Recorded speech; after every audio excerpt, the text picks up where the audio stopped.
Başlayın. Abi bağlasın. Tamam. Aslında bir tane de buraya alır ha. Zaten bu ayağın altına ha. Evet abi. O üsttekini de o tarafa. Hadi yukarı.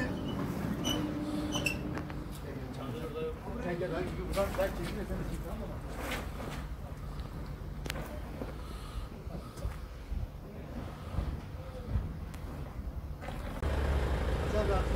Yolunuz açık olsun. Allah'a emanet olun.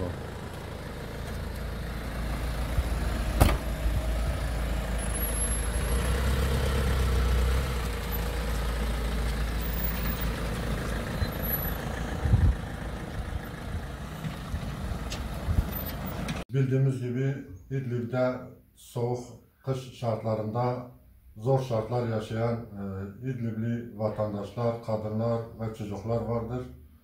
Bizler de Elazığ Umut Kervanı olarak İdlib'deki mağduriyeti gidermek adına muhtaç ailelere, mağdur kalan çocuklara, soğuktan donan çocuklara, çocuklar soğuktan ölmesin diye Elazığ Umut Kervanı olarak bir kampanya başlattık.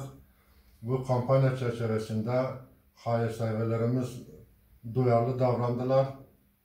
Gerekli olan, ihtiyaç olan malzemeleri Elazığ Umut Kervanı'na ulaştırdılar. Bizler de Elazığ Umut Kervanı olarak bu malzemeleri kamyonumuza, arabamıza yükleyip inşallah Elazığ Umut Kervanı olarak Umut Kervanı Vakfı üzerinden İdlib'deki çocuklara, kadınlara, yaşlılara inşallah ulaştıracağız. Bu gelen malzemeler arasında 42 adet un, 200 adet battaniye, 5000 adet bayan, çocuk, iş giyim, bere, atkı olmak üzere 350 adet de ayakkabı bize ulaştırdılar. Bizler de bu malzemeleri inşallah İdlib'e ulaştıracağız. Rabbim onların yapmış olduğu hayırları kat kat indinde kabul etsin. Onlar bu kış şartlarında İdlib'deki çocukları sevindirecekler inşallah. Onların bu kışın en azından sıcak bir ortam yaşamalarına olanak sağladılar. Rabbim onlardan razı olsun.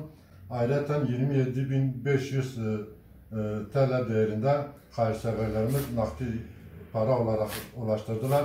Bizler de bunları İdlib'deki kardeşlerimize ulaştıracağız. Fakirlere gönderildi değil mi bunu? Evet. Bu Allah razı olsun. Çocuklar bu sadaka kursunu evde toplamışlar, biriktirmişler. Umut Kervanı Derneği'ne getirmişler. Bizler de bunu alıp Suriye'deki soğuktan donacak olan, açlık çeken çocuklara göndereceğiz değil mi? Allah kabul etsin, Allah razı olsun. Çok çok teşekkür ederiz size.